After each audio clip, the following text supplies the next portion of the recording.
Hello there, everyone. It's Natasha Tomlinson with My Home Group Real Estate, and welcome to another episode of Real Estate Tuesdays. Today, I know a number of you are in our current marketplace and thinking, hey, it would be great to move. It would be great to do so, but the market is there's slim pickings in a lot of cases, and so what do I do about that? How do I not be homeless if I decide to put my house on the market? It's great that I would get top dollar for my existing home, but where am I going with my loved ones? So today we will discuss how to buy your home while selling your current one. Here's a few options to consider. So as stated here, your current home, may be perfect for you and your family when you bought it years ago. But you've all grown up, and it's now time to find a better fit for your lifestyle today. It's time to sell your current home while buying a new one. Now, buying and selling can be stressful no matter the circumstances, no matter the situation. But if you need to do both simultaneously, it can escalate from stressful to an unbelievably daunting experience. You want to find the best offer for your current home while ensuring you have enough down payment for your new home purchase. All the while, the timelines need to match up so you're not left without a roof over your head. I mean, who wants that? So yeah, it may sound intimidating, but we are a solutions provider here at My Home Group, and so there are a number of options available to you. And I want to make sure that we give an overview of all those options at this point in time. Option one: buy a new house and cross your fingers. In today's hot sellers market, homes are moving quickly.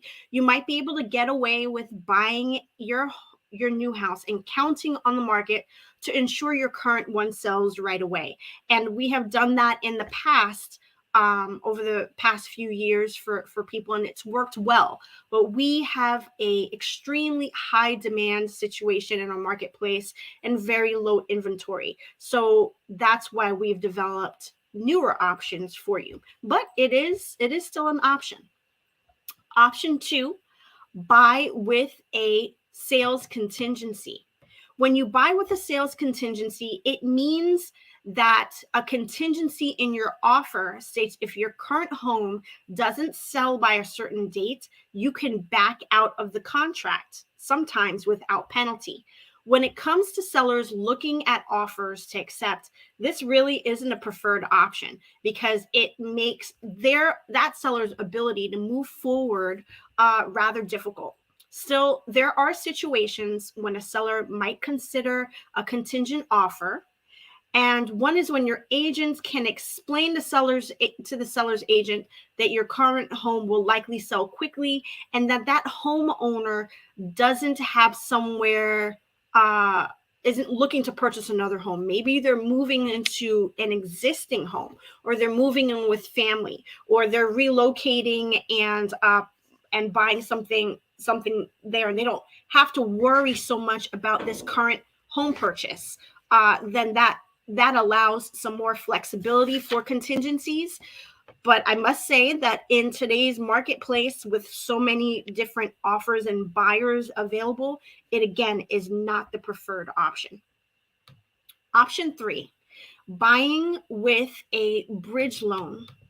Because many sellers use the money that they make from the sale of their current home to finance their new home purchase, things really don't always align perfectly.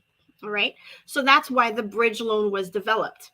A bridge loan is a relatively high interest loan that can be used to fund the down payment on your new home and cover expenses while you're juggling two mortgages.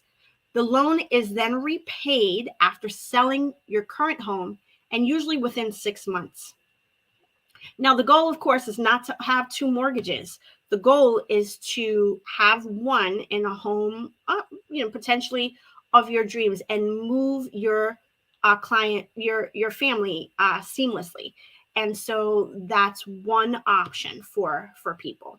The bridge loan allows you to purchase a new home and then go back and sell your current home. Option 4, use a home equity loan or line of credit to buy. A home equity loan is a loan where the borrower uses the equity in their current home as collateral. The loan creates a lien against the borrower's house, and it also reduces the actual equity the homeowner has in their home. The home equity line of credit, the HELOC, is slightly different. While a HELOC also uses your home as security, you don't receive your money all at once. Instead, you can draw on your line of credit as needed, similar to a credit card, until you reach your determined limit. Now, the HELOC, again, the home equity line of credit, usually carry lower interest rates, but those rates are variable rates, increasing and decreasing depending on certain factors.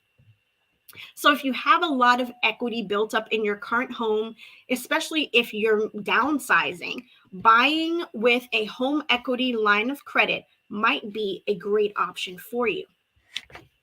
Option 5, borrow from your investment funds. You can use your 401k and other retirement funds to fund your purchase, either through a 401k loan or a withdrawal, which can be a riskier option. If you withdraw from your retirement account, either an IRA or 401k, before you hit the age of 59 and a half years old, you usually pay a hefty fee. And, we try to avoid those hefty fees at all costs. However, there is an exception for an individual retirement account, an IRA, if you are a first-time home buyer, meaning you haven't owned a property in the last 2 years. If you qualify, you can withdraw up to $10,000 without penalty. But it's important to note that this only applies to IRAs and 401k withdrawal, but still have a penalty if you're a first-time home buyer. All right. And of course, it's important to speak to your tax professional about the details of this before moving forward. Option 6, consider your alternatives. Do you need to sell your home before you buy another one? If you live in an area where the rent is relatively high and you can make it work financially, perhaps you can arrange to rent your current house. Renting your house is a vacation home, Airbnb, entering into a rent-to-own scenario, lease option, lease purchase. Renting your house the traditional way are all options.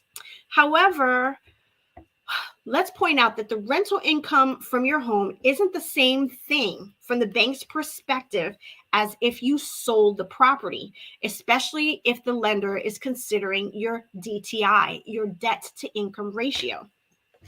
You can't say, hey, my mortgage payment is $3,000 a month and I found someone to rent my house for $3,000 a month, so we should be good.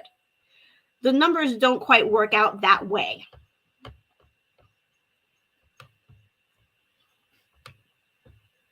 It's not a 1-for-1, but it will help.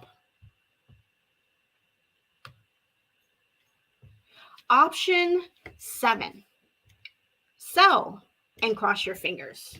I've heard of this option being used very often in the last 2 years. And in my opinion, it's a dangerous one.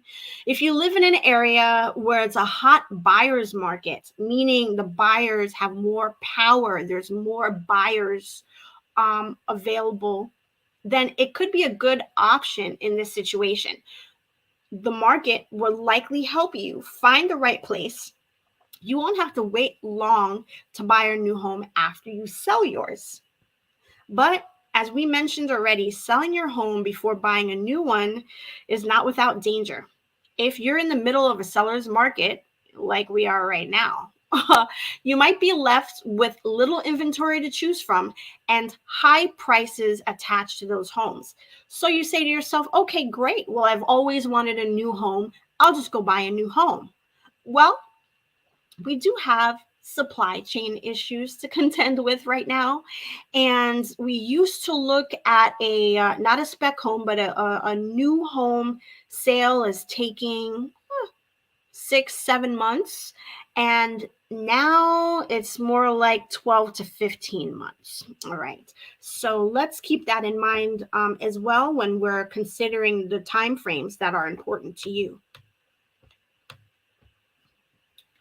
You can also, option 8, stretch out the closing process. You can close on a house in about a month, quicker in some cases, if contingencies of the buyer are removed and there's no homeowners association. As a seller, you can ask the buyer for a longer closing period, which will give you more time to find a new place to live. While some buyers won't agree to extending closing periods, others might find it advantageous as well, especially if they're moving up and also have a home to sell. Here are some other benefits of extended closing: more time to resolve any issues with the home appraisal, a longer period for the buyer to secure financing, more time to make repairs and concessions found during the home inspection, and less stress in packing and organizing your move. With all things, there are pros and cons. In this scenario, you may find that the buyer may no longer qualify with a longer closing process. An appraisal and a home value is a moving thing. Homes close all the time, which affects your value. So something else in a neighborhood could close that would lower your house's value instead of raise it. In this market, not so much, but just generally speaking, it is a possibility. So we generally shy away from longer close of escrows because of financing, if we're in a high or changing interest rate environment, and because of appraisal factors. Option 9 would be to ask for a post-possession, a rent back, which is becoming very popular in this market. If you sell your home and you can't find a new one to buy right away, consider asking for a post-possession, a rent back clause in the sales contract. In this scenario, you'll be able to rent your home back from the new owner for a certain period of time after the sale closes. Let's say 2 months, depending on whether this is a buyer with financing or a buyer with cash. If they have financing, FHA, VA, some conventional loans, typically that lender is looking for the new buyer to occupy the property within 60 days of closing. So that's something else to keep in mind. With cash buyers usually don't have that issue. And then also consider other programs that are available, like trade-in programs or programs that will allow you to buy before you sell. Now, there are a number of programs available like that in the Arizona marketplace right now, since things are very, very demanding, and it is important for home buyers to be competitive, that some lenders and investors have become very savvy in this marketplace and are creating opportunities for current homeowners to buy with cash if they meet certain guidelines: credit score of 640 or greater, certain debt to income ratios, a certain amount of equity in their current home. There are also options available for people that are renting to buy with cash, but today we're talking about current homeowners, so we'll get to that at a later date. If you have any questions about any of these scenarios and how this would work in your particular situation, it's important to speak to your real estate professional. Feel free to give me a call, message me, whatever the case may be, so we can see whether this may be a great option for you. I thank you as always for tuning in. If you have any questions, feel free to reach out. Have a great day and stay blessed.